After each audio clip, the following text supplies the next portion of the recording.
Martin est ravi d'accompagner son ami Flash McQueen au Japon, en Italie et à Londres pour le tout premier World Grand Prix. Mais lorsque Martin est pris par erreur pour un agent secret, les choses se compliquent. Tu peux suivre avec moi dans ton livre. Tu sauras qu'il faut tourner la page quand tu entendras ce son. On fait chauffer les moteurs. 1, 2, 3, partez! Flash McQueen était de retour à Radiator Springs. Ayant remporté la Piston Cup pour la 4e fois consécutive, Flash décida de fêter sa victoire en compagnie de Sally dans son restaurant préféré. Martin, qui voulait passer plus de temps avec son ami, se fit passer pour un serveur du restaurant. Et c'est à partir de là que les ennuis commencèrent. À la télévision, Sir Miles Axelrod était en train de parler du World Grand Prix. Toutes les voitures de course du monde s'apprêtaient à y participer, toutes sauf Flash McQueen. Le champion souhaitait en effet lever le pied et s'éloigner des circuits quelque temps. Sur l'écran, un coureur italien nommé Francesco Bernoulli était persuadé de remporter la course. Flash McQueen n'aurait aucune chance contre Francesco Bernoulli. Ni une ni deux, Martin appela pendant l'émission pour annoncer que Flash allait participer au Grand Prix.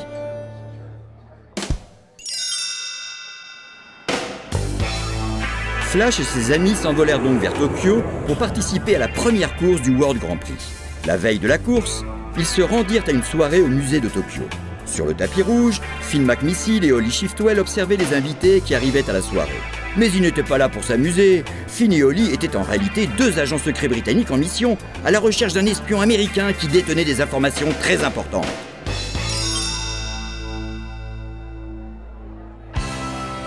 Pendant la soirée, Flash fit la connaissance de Sir Axelrod. Ce dernier était un ancien industriel pétrolier qui avait inventé un carburant non polluant appelé Allinol. C'est lui qui présidait le World Grand Prix et toutes les voitures participant à la course allaient utiliser son nouveau carburant. Très concerné par l'écologie, Axelrod s'était même fait installer un moteur électrique. Martin se joignit à eux, il était tout excité de participer à la soirée. Flash remarqua soudain une grosse flaque d'huile sous son ami et fronça les sourcils. Martin, un peu de tenue, voyons, tu es ridicule. Martin était très embarrassé. Mais j'ai jamais fait de fuite d'huile, jamais. Honteux, il courut aux toilettes.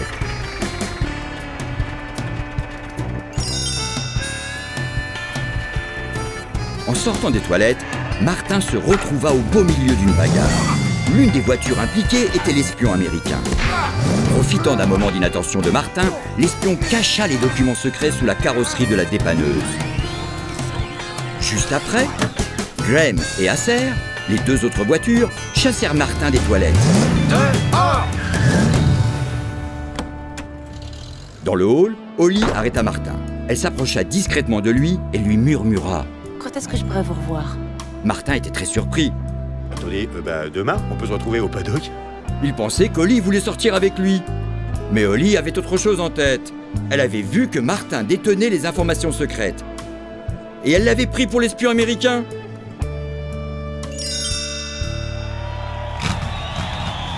Le lendemain, toutes les voitures étaient prêtes pour la première course.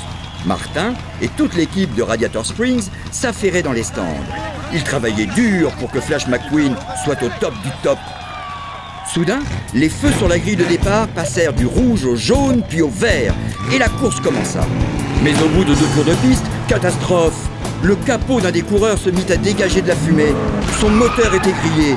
Quelques instants plus tard, le moteur d'une autre voiture explosa, lui faisant aussitôt perdre le contrôle et sortir de la piste. C'est alors que Martin entendit une voix dans son casque. Sortez des stands immédiatement. Martin reconnut la voix. Hein? Mais je vous reconnais, vous êtes la fille qui m'a filé en rencard hier soir. Vous voulez qu'on sorte ensemble tout de suite, c'est ça? Martin quitta les stands pour rejoindre la jolie voiture. Martin partit retrouver Holly, mais avant, il s'arrêta un instant pour lui acheter des fleurs. Holly s'adressa alors à lui à travers ses écouteurs. Non, n'entrez pas, surtout restez à l'extérieur. Oubliant que Flash pouvait l'entendre, Martin répéta. On restait à l'extérieur. Un peu dérouté, Flash obéit quand même à Martin et sortit de la piste. Quelques instants plus tard, Martin aperçut Finn McMissile qui se battait contre 2 voitures à la mine patibulaire. Martin ne savait pas que Finn était un agent secret. Et il crut que ce dernier était en train de faire une démonstration de karaté. Martin était épaté. Flash demanda à Martin de couper son micro. À cause de lui, il avait perdu la tête de la course. Il essaya de rattraper son retard. En vain, il avait perdu.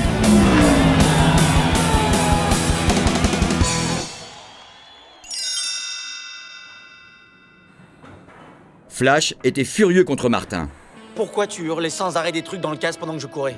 C'est à cause de toi que j'ai perdu la course. Martin était désolé. Oh, excuse-moi, je l'ai pas fait exprès. Mais Flash était bien trop en colère pour l'écouter.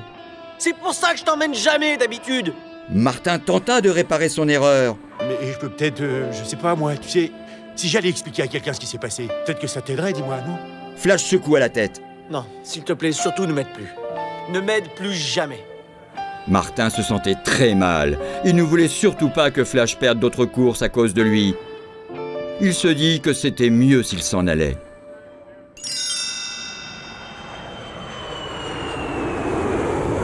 Le lendemain matin, Martin se rendit à l'aéroport prendre le premier avion pour Radiator Springs. Mais avant qu'il ne puisse s'embarquer, Finn, déguisé en agent de sécurité, l'arrêta. Suivez-moi, s'il vous plaît, monsieur. Martin se retrouva à bord d'un jet privé. Holly se trouvait déjà dans l'avion, et avec Finn, elle montra à Martin la photo d'un moteur. Puis ils lui demandèrent son aide pour une mission ultra secrète. Il s'agissait de découvrir ce qui faisait exploser tous les moteurs des voitures de course. Martin devrait se déguiser pour passer incognito. Il accepta de les aider. Bon, d'accord. Mais quelque chose l'embêtait. Mais vous savez que je suis qu'un simple dépanneur, hein. Holly et Finn refusèrent de le croire. Ils étaient persuadés que Martin était un agent secret et un des meilleurs. Une fois arrivé à Porto Corsa en Italie, Martin mit le plan à exécution. Déguisé en dépanneur russe, il se fit passer pour un des méchants pour infiltrer leur réunion. Il prit ainsi connaissance du terrible plan qui se tramait pour saboter le World Grand Prix. Une voiture allemande, d'allure aristocratique et portant un monocle, prit la parole. Le professeur Z, c'était son nom, était ivre de pouvoir et complètement fou. Il avait transformé toutes les caméras vidéo du circuit en émetteurs à radiation. En surchauffant la linole, à l'intérieur des voitures, les radiations faisaient exploser les moteurs. Non loin de là, la deuxième course du Grand Prix était sur le point de commencer. Francesco était chez lui en terrain conquis et il s'adressa à son public de fans.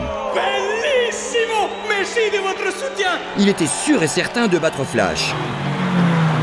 La course démarra et les voitures s'élancèrent sur la piste. Mais très vite, plusieurs voitures prirent feu, les faisant abandonner la course à tour de rôle. Quel désastre! Le professeur avait encore frappé. Tout le monde commença à soupçonner qu'il y avait un problème avec la linole. Dans le dernier virage en épingle à cheveux, Flash réussit à dépasser Francesco et à remporter la course. Francesco n'en revenait pas.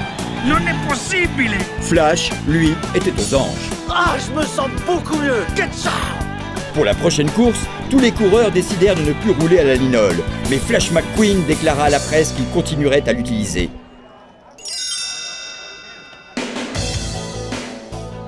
En apprenant le plan du professeur Z, Martin comprit que son ami Flash serait la prochaine cible. Tout tremblant, il se dirigea lentement vers la sortie. Au même moment, il reçut un message urgent de la part de Holly. Interrompez immédiatement la mission. Allez-vous-en tout de suite. Martin tenta de sortir discrètement, mais trop tard, il était découvert. Le professeur Z l'avait repéré. C'est l'espion américain! Martin s'arrêta tout net. Ça perd les popettes! Puis il réussit à s'échapper en utilisant le parachute d'agent secret que lui avait donné Holly. Martin se précipita vers le circuit pour retrouver Flash. Il se faufila à travers la foule et essaya d'attirer l'attention de son ami. Poussez-vous!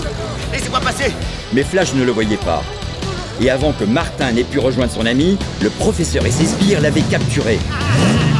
Ils assommèrent le dépanneur. Quand Martin se réveilla, Finn et Holly se trouvaient près de lui. Ils s'étaient fait capturer eux aussi. Les agents secrets comprirent vite qu'ils étaient enfermés à l'intérieur de Big Bentley, la célèbre horloge au centre de Londres. La prochaine course devait se tenir dans la capitale anglaise. Martin était démoralisé. Tout ça, c'est de ma faute, alors. Je suis qu'une dépanneuse, je vous le dis, rien d'autre! Cette fois, Finn et Holly comprirent qu'il disait la vérité. Finn essaya de lui redonner du courage. Tout repose sur vous. Allez dans les stands et faites évacuer tout le monde. Vous pouvez le faire. Martin avait encore le temps de prévenir son ami Flash. Il utilisa ses gadgets d'agent secret pour scier ses chaînes et se libérer. Puis il fonça sauver son ami.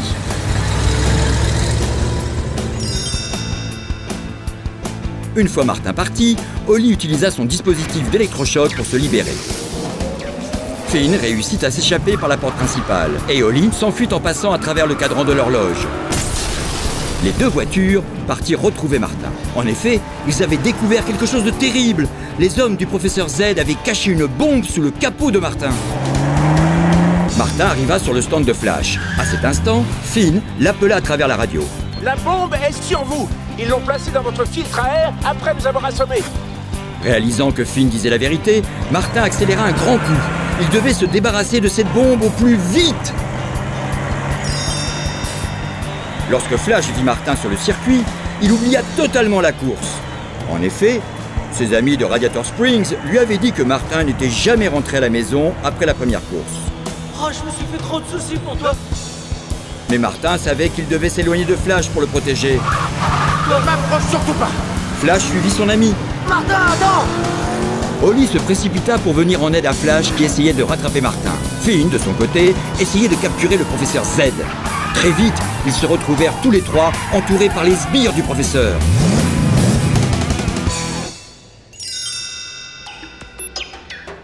Finn essaya de négocier avec le professeur Z. Désamorce la bombe. Le professeur leva les yeux au ciel. Vous êtes des ignares. Elle est en reconnaissance vocale. Martin comprit très vite ce qu'il devait faire.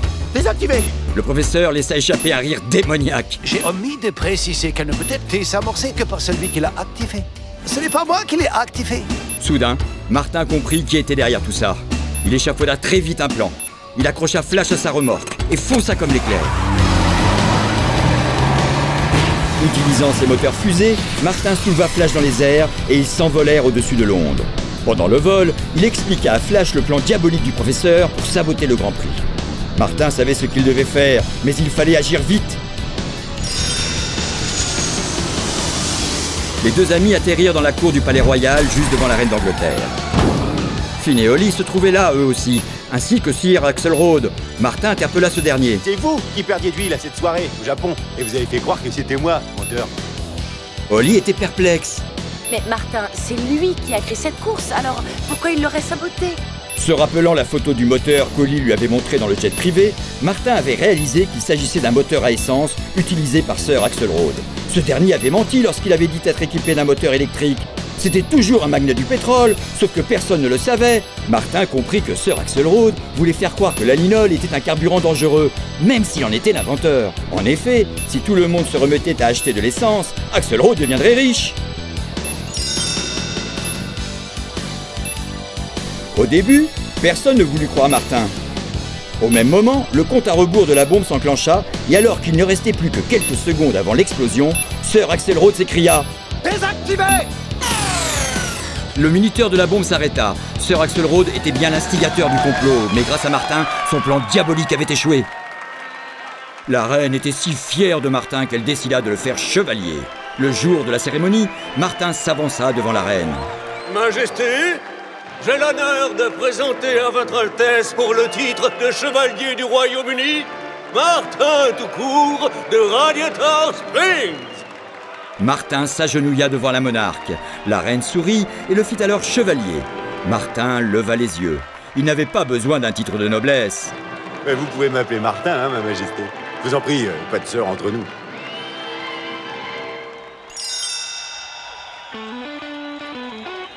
Une fois remis de leurs émotions, Martin et Flash étaient ravis de pouvoir enfin rentrer à la maison. Flash décida d'organiser un grand prix à Radiator Springs. Il fit installer un circuit de course qui traversait toute la ville et allait jusque dans le désert.